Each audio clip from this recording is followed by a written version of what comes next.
Mesdames et messieurs, bonjour et bienvenue dans cette nouvelle édition de votre journal de 15 heures. Voici les titres.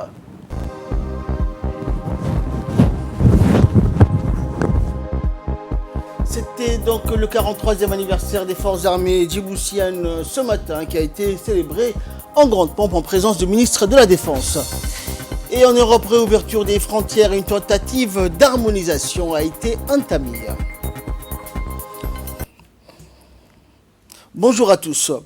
C'était donc le 43e anniversaire des forces armées djiboutiennes, connu sous le sigle des FAD, d'une cérémonie haute en couleur où le drapeau national flottait sur la déventure du camp Cheikh Ousmane. Et comme il est de tradition, cette cérémonie s'est tenue à la première lueur de l'aube. Ce 43e anniversaire placé sous l'égide du ministre de la Défense, chargé des relations avec le Parlement, Hassan Omar Mohamed Burhan, et en raison des contraintes sanitaires liées à la pandémie du Covid-19, la cérémonie de cette année s'est caractérisée par une prise d'armes symbolique au dispositif resserré qui remplace la traditionnelle cérémonie de défilé militaire du 6 juin. Cette cérémonie fait suite à la soirée musicale organisée au camp Cheikh Ousmane hier soir où elle a été animée par le groupe folklorique Harbi.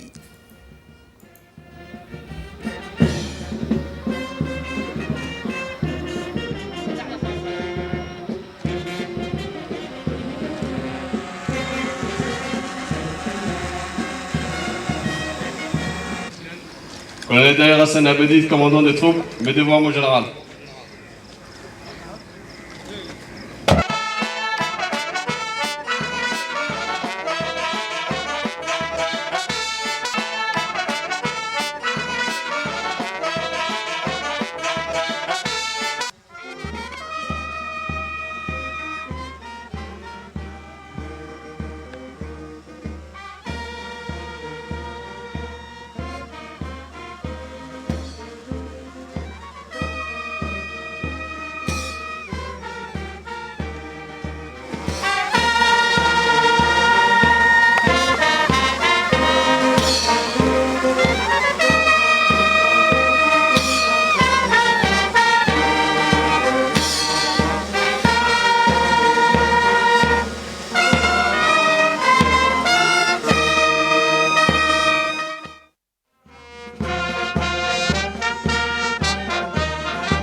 À son arrivée, le ministre de la Défense, Hassan Omar Mohamed Burhan, a été accueilli par le chef d'état-major général des armées, le général de corps d'armée, Zakaria Cheikh Ibrahim. Le ministre de la Défense a salué le drapeau et par la suite effectué la revue des troupes.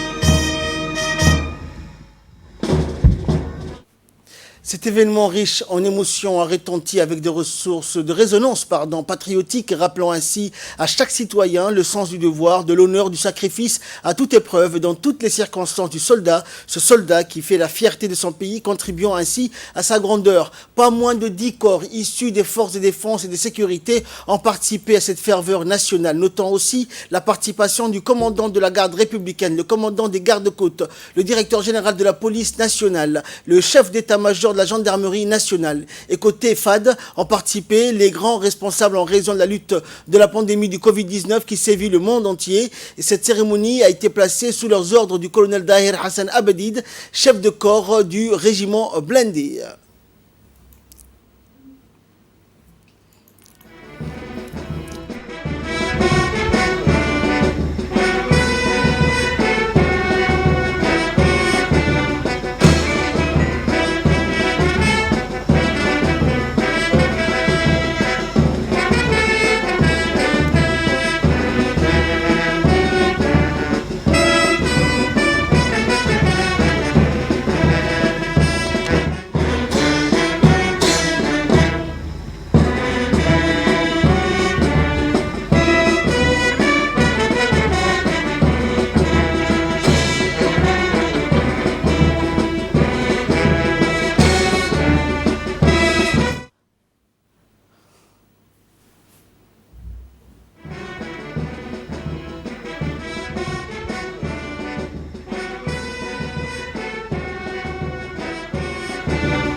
Et dans une allocution prononcée à cette occasion par le lieutenant-colonel Mohamed Rayad Nadji, chef de cabinet du général qui s'est exprimé au nom de ce dernier, il a tenu d'entrer à rendre hommage à tous les hommes qui composent des forces armées djiboutiennes. Voici la première partie de son allocution.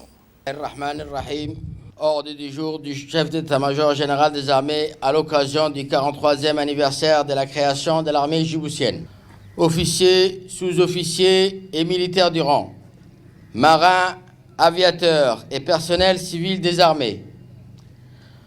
Nous sommes rassemblés aujourd'hui ici et partout où sont déployées nos forces armées, dans le pays ou ailleurs, pour célébrer ensemble le 43e anniversaire de notre armée. L'anniversaire de nos forces armées cette année est célébré d'une manière inédite, organisé avec un dispositif très restreint, respectant des mesures strictes de sécurité en raison de la pandémie du Covid-19 qui a envahi le monde entier. La cérémonie historique du 6 juin 2020 restera gravée à jamais dans nos mémoires. En effet, depuis que notre gouvernement a décidé d'imposer à tous les nouveaux les mesures barrières de lutte contre cette maladie, l'ensemble de nos forces armées ont été mobilisées sur l'étendue du territoire national, au niveau de nos frontières terrestres et maritimes, mais aussi dans la capitale de Djibouti, pour veiller fermement au respect de ces mesures.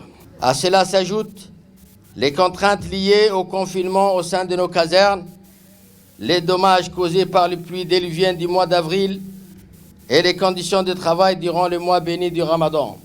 Qu'Allah accepte notre jeûne, nos bons actes et pardonne nos péchés. En ce glorieux jour, nous nous inclinons devant la mémoire de nos camarades tombés au champ d'honneur, sacrifiant leur vie pour que vive la République de Djibouti libre et indépendante. Nous implorons le Tout-Puissant de les accueillir en sa sainte miséricorde. Je vous invite à observer une minute de silence pour la lecture de la Fatiha en leur mémoire. Amin. Je saisis cette occasion pour adresser également mes remerciements à tous les personnels civils des armées pour leur dévouement dans les travaux qu'ils accomplissent afin de nous soutenir dans toutes nos activités. Je rends un grand hommage à l'ensemble de nos troupes déployées en Somalie qui représentent avec honneur notre pays et l'image de son armée au sein des forces multinationales dans le cadre de la MISOM. Depuis le début de leur mission, nos forces réalisent un travail remarquable dans la lutte contre les terroristes, en ne ménageant aussi aucun effort dans le domaine humanitaire au profit de la population et la formation des forces somaliennes. Nous saluons leur effort louable, malgré un effectif et des moyens très limités par rapport à leur vaste zone de responsabilité qui couvre le secteur 4 Hiran et une partie du secteur Galmudug. Notre contribution dans le soutien de la paix et la stabilité régionale reflète le rôle déterminant que joue notre jeune pays considéré aujourd'hui comme un acteur de paix incontournable dans une région tourmentée. Par la grâce d'Allah et la vision éclairée de son Excellence M. Ismail Omar Guelleh, président de la République, chef du gouvernement et chef suprême des armées, mais aussi grâce à l'unité du peuple djiboutien, notre pays restera, Inch'Allah, un havre de paix et de stabilité dans toute la région. Cependant, pour faire face aux différentes formes de menaces pouvant fragiliser la stabilité de notre cher pays, je ne cesserai d'exhorter l'ensemble de nos chers citoyens à œuvrer pour consolider davantage notre unité en plaçant très haut l'intérêt suprême de notre patrie, comme nous l'avons toujours été depuis le référendum du 8 mai 1977. Nous prions Allah de protéger nos concitoyens, de nous accorder la sagesse et la force nécessaires pour accomplir nos devoirs et de guider notre gouvernement dans ses initiatives. En ce moment solennel, je voudrais, en votre nom et en mon nom personnel, exprimer une fois de plus notre attachement à l'égard de son Excellence, Monsieur le Président de la République, chef suprême des armées, pour les actions qu'il mène afin de conduire notre pays sur la voie de la paix et du développement. Toujours dans une allocution prononcée au nom du chef d'état-major général des armées, le lieutenant-colonel Nadji a souligné les efforts louables faits par les FAD. Dans cet extrait, le lieutenant-colonel relate le bilan des FAD de l'année écoulée. Officiers, sous-officiers et hommes de troupe. L'anniversaire du 6 juin nous permet d'évaluer les réalisations de nos forces armées durant l'année écoulée et d'en définir les perspectives dans le but de développer nos capacités dans les différents domaines. À ce titre, je voudrais tout d'abord saluer le courage et le sacrifice de nos troupes déployées aux frontières et aux postes isolés qui assurent, malgré toutes les difficultés, la défense de l'intégrité territoriale de notre pays. Notons par ailleurs que les opérations menées par nos unités pour mieux contrôler les flux migratoires et lutter contre le fléau de la contrebande sont indispensables pour éradiquer ces phénomènes qui constituent un risque majeur menaçant la sécurité et l'économie de notre pays. C'est pourquoi nous devons nous impliquer davantage dans ce combat pour faire face aux défis sécuritaires maritimes qui existent à un moment où notre pays, de par sa position stratégique, constitue un point central pour la protection des espaces maritimes dans la région. Nous sommes engagés dans le renforcement des capacités opérationnelles de notre marine nationale. De nouveaux moyens, notamment 4 vedettes rapides, ont été acquis au mois de février 2020 et seront renforcés par un chaland et un patrouilleur en cours de livraison par le biais de la coopération avec les pays amis. Aussi, un projet d'acquisition de 2 autres patrouilleurs de 53 mètres est en cours de négociation. Par ailleurs, la Marine nationale poursuit ses efforts dans le renforcement de nos relations de coopération internationale à travers les exercices maritimes organisés dans notre sous-région. Au volet opérationnalité des forces, un effort considérable a été réalisé dans la rénovation et l'amélioration du système de communication de nos unités, avec une nouvelle gamme de matériel sophistiqué. L'objectif est que l'ensemble de nos unités disposent de moyens de communication modernes, leur permettant d'accroître leur potentiel opérationnel. Un appui exceptionnel a été aussi effectué par l'acquisition d'un gros lot de véhicules tout-terrain au profit de nos régiments des régions de l'intérieur pour surmonter les difficultés actuelles en mobilité en attendant la commande très importante de différents types de véhicules. Dans le domaine des ressources humaines, le recrutement réalisé en mars de cette année, avec le soutien de notre gouvernement, s'inscrit parfaitement dans la politique de rajeunissement des cadres et des militaires du rang en raison du prochain départ à la retraite des militaires atteints par la limite d'âge. Nous saisissons cette opportunité pour remercier nos amis américains pour leur soutien continu dans la formation spéciale et l'équipement de notre bataillon d'intervention rapide à Al-Ounay. Nous encourageons aussi notre armée de l'air qui ne ménage aucun effort dans les domaines de construction des nouvelles infrastructures et la formation de ses personnels dans les écoles des pays amis afin de renforcer ses capacités opérationnelles dans les différentes spécialités. Officiers, sous-officiers et militaires du rang. Dans le cadre de la politique Logement pour tous, initiative de son Excellence le Président de la République, la construction de la première phase de 500 logements sociaux à Balbala Sud au profit de nos militaires est en cours de finition.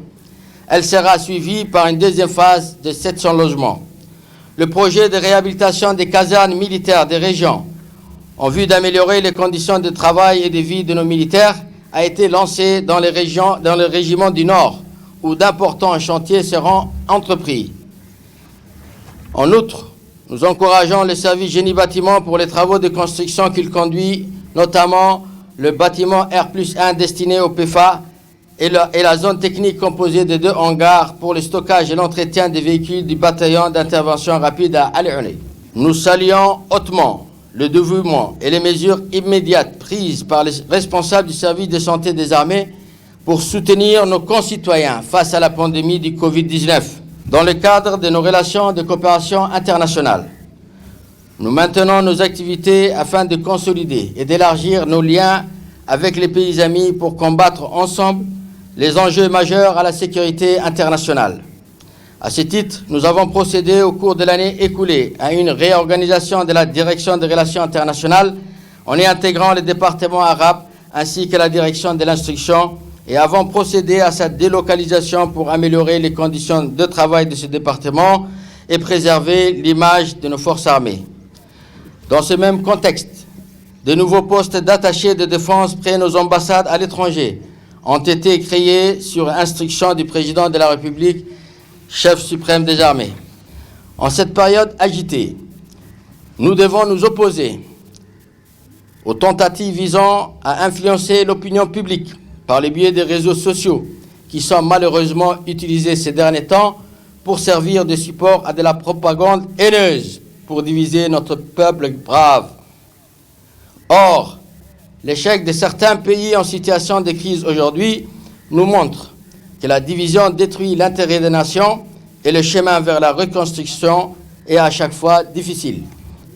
En ce jour du 43e anniversaire de notre armée, je réitère mes remerciements et ma gratitude à l'ensemble de nos forces de défense et de sécurité pour les tâches qu'elles assument avec abnégation au service du pays. Je prie le Tout-Puissant de nous assister et de nous accorder le succès dans toutes nos missions.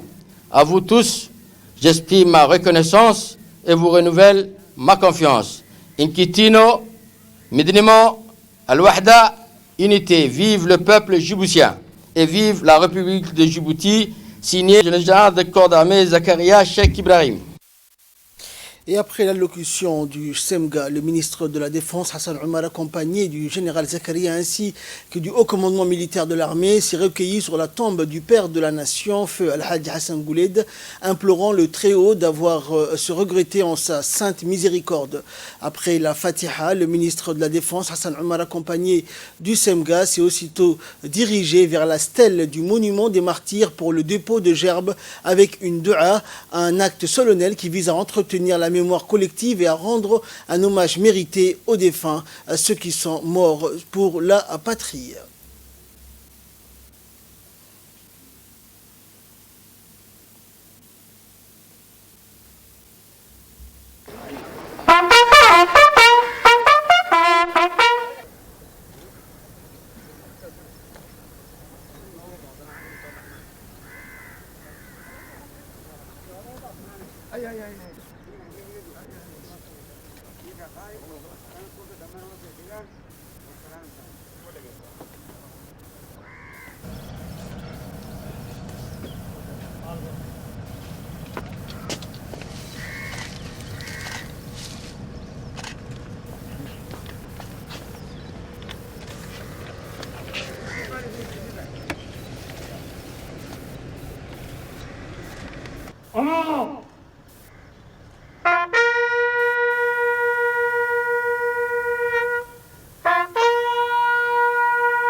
فرحين بما آتاهم الله من فضله ويستبشرون بالذين لم يلحقوا بهم من خلفهم ألا خوف عليهم ولا هم يحزنون صدق الله العظيم. اللهم اغفر لشهدائنا وشهداء المسلمين، اللهم اغفر لهم وارحمهم وعافهم واعف عنهم وأكرم نزلهم ووسع مدخلهم واغسلهم بالماء والثلج والبرد ونقهم من الذنوب والخطايا كما ينقى الثوب الأبيض من الدنس. اللهم احشرهم مع النبيين والصديقين والشهداء والصالحين وحسن أولئك رفيقا. اللهم لا تحرمنا أجرهم ولا تفتنا بعدهم واغفر اللهم لنا ولهم ولجميع أموات المسلمين يا رب العالمين. الفاتحة لهم. Et enfin, cette journée s'est clôturée par un pot de rafraîchissement offert par le haut commandement militaire. Ce moment de détente avait vibré au rythme des sons et mélodies interprétés par le groupe d'artistes de corps armés connu du nom de Harbiya. Cette cérémonie pleine de ferveur s'est clôturée par la traditionnelle photo de famille.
Dans l'actualité également, suite au décès et à l'inhumation hier du défunt Moussa Ahmed Idriss, auquel avait pris part d'ailleurs le président de la République Ismaël Omar Guelleh, le ministre du Travail chargé de la réforme de l'administration, Ismaël Ibrahim Roblé, présente ses sincères condoléances à la famille et aux proches du défunt. Le défunt Moussa Ahmed Idriss fut un leader éclairé et un valeureux patriote qui sut toujours mettre l'intérêt général de notre pays au-dessus des intérêts personnelle et partisane. Moussa Ahmed Idriss eut une longue carrière politique qui s'étend sur près de 6 décennies, représentant de notre peuple au sein de l'Assemblée nationale française. Avant même notre accès à l'indépendance, il fut partie de la première vague de députés élus au Parlement djiboutien après l'acquisition de notre souveraineté. Il connut l'apogée de sa carrière politique avec sa candidature en 1999 à la magistrature suprême de notre pays. Patriarche à la tête d'une importante famille comptant de nombreux enfants et de petits-enfants, Moussa Ahmed Idriss est né en 1933.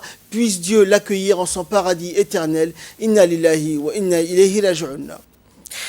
Et à présent, ce point de presse quotidien qui nous présente le ministère de la Santé depuis le début de la crise du Covid-19 à Djibouti. Voici le bilan et l'évolution de la situation pour ce samedi 6 juin qui nous est lu par le secrétaire général. Comme chaque jour, je voudrais vous présenter le point de presse sur la situation du Covid-19 à Djibouti. Les données de ce samedi 6 juin 2020 se présentent ainsi. 614 tests réalisés, 46 personnes se sont révélées positives et 108 personnes sont déclarées guéries. Nous constatons que la tendance de ce matin s'inscrit dans le fléchissement de la courbe de l'évolution de l'épidémie de virus au sein de la communauté observée ces derniers jours. Pour contenir cette épidémie et maintenir ces tendances encourageantes, nous demandons toujours à la population d'éviter les rassemblements, respecter les mesures barrières préconisées par le gouvernement et le ministère de la Santé, et surtout de vous protéger et de protéger les personnes les plus vulnérables. Pour ce qui est du bilan global, nous avons réalisé 35 165 tests. 4 169 personnes sont détectées positives depuis le début de l'épidémie. 1815 personnes sont confirmées guéries et nous déplorons 26 décès au total. Je vous demande de continuer toujours à appeler le 15-17. Merci, restez vigilants, protégez-vous et protégez les autres. Sensibilisation et distribution de gel hydroalcoolique et de masques aux passagers et chauffeurs de bus. Et c'est ainsi que sous l'égide du secrétariat d'État à la jeunesse et au sport, les jeunes leaders des quartiers se sont mobilisés tôt ce matin dans les différentes stations de bus en destination des régions de l'intérieur, Tadjoura, Ol-Ol, Ali Sabi et Dikil, pour procéder à la distribution de masques de protection, de gants et de gel hydroalcoolique. Ces activités de sensibilisation initiées par le secrétaire d'État à la jeunesse et au sport, Hassan Mohamed Kamil, et qui s'inscrit dans le cadre de la lutte contre la pandémie du Covid-19 vise à rappeler à la population le respect des mesures barrières édictées par les spécialistes de la santé publique. L'objectif est de sensibiliser la population au port de masques dans les transports en commun notamment, mais aussi dans tous les endroits où on ne peut pas respecter la distanciation physique. Et enfin, pour clore l'actualité nationale, fait divers, dans le cadre de la lutte contre le trafic illicite des marchandises de contrebande, l'armée BIAS, en étroite collaboration avec la brigade de la douane d'Ali Sabieh, a intercepté dans la nuit du 3 juin dernier une importante marchandise de contrebande dans la journée d'hier. La marchandise de contrebande est composée de 14 colis de 50 kg de 4 cartons de cigarettes de marque Benson, 25 cartouches de cigarettes de marque Royal, 10 kg de cannabis hashish qui est de la contrebande voulait acheminer dans la ville Assadjoug. L'équipe de douane et l'escadron de la sécurité de l'armée ont procédé à la destruction de cette marchandise en présence du chef de la brigade de douane de la région, Ismaël Ali. Les douaniers et les forces armées BIAS ont en effet décidé d'engager des actions fermes contre les contrebandiers de Cat qui font une concurrence déloyale aux acteurs du marché formel et portent ainsi préjudice à l'économie nationale. En nouvelles du monde, à présent, nous allons parler bien évidemment du coronavirus. Le Brésil, troisième pays le plus endeuillé au monde, des morts enterrés à toute hâte. Au Brésil et tout particulièrement à Sao Paulo, l'état le plus touché, l'épidémie n'en finit plus de progresser. Le pays a de nouveau recensé un nombre record de décès en 24 heures. Le bilan total est de 34 000 morts. Le Brésil devient le troisième pays au monde le plus endeuillé devant l'Italie et derrière les États-Unis et le Royaume-Uni. Si Sao Paulo et Rio de Janeiro sont les principaux foyers, la situation est aussi critique dans les États pauvres du Nord et en Amazonie où les moyens manquent pour soigner les malades. La société brésilienne est plus polarisée que jamais et les pétitions, tout comme les manifestations contre le président d'extrême droite Jair Bolsonaro se multiplient et malgré le pic de l'épidémie, les mesures de confinement sont progressivement levées dans les États qui les avaient mises en place contre l'avis du président. Et enfin, c'était dans les titres de cette édition, réouverture des frontières, une tentative d'harmonisation. Les touristes européens pourraient à nouveau se rendre où bon leur semble au sein de l'Union dans le courant du mois de juin, mais ceux en prévenance d'autres zones géographiques devraient cependant attendre juillet, a indiqué la commissaire européenne Ylva Johansson, qui se dit favorable à une levée de restrictions au sein du bloc à l'issue des discussions entre les ministres de l'Intérieur des États membres. Une décision devrait être prise dans les prochains jours au sujet des frontières extérieures de l'Union et de l'espace Schengen qui sont fermées jusqu'au 15 juin. En mars, les pays européens ont pris des options pour faire face à la pandémie, mais en ordre dispersé. C'est la fin de ce journal. Merci pour votre très aimable fidélité. Restez avec nous, le programme continue sur Télé Djibouti.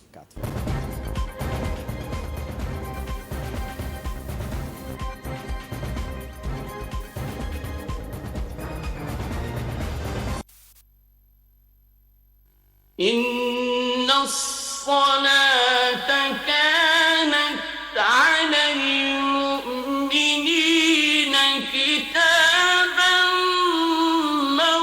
موقوتا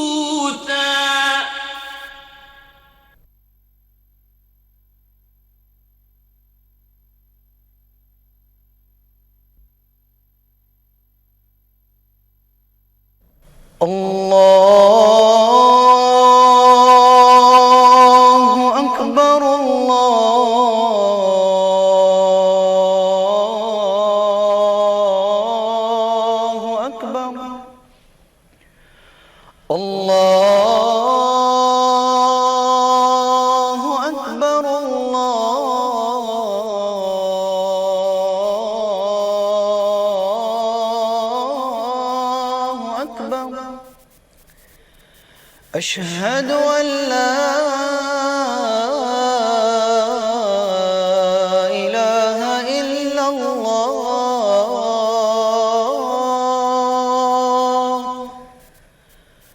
أشهد أن لا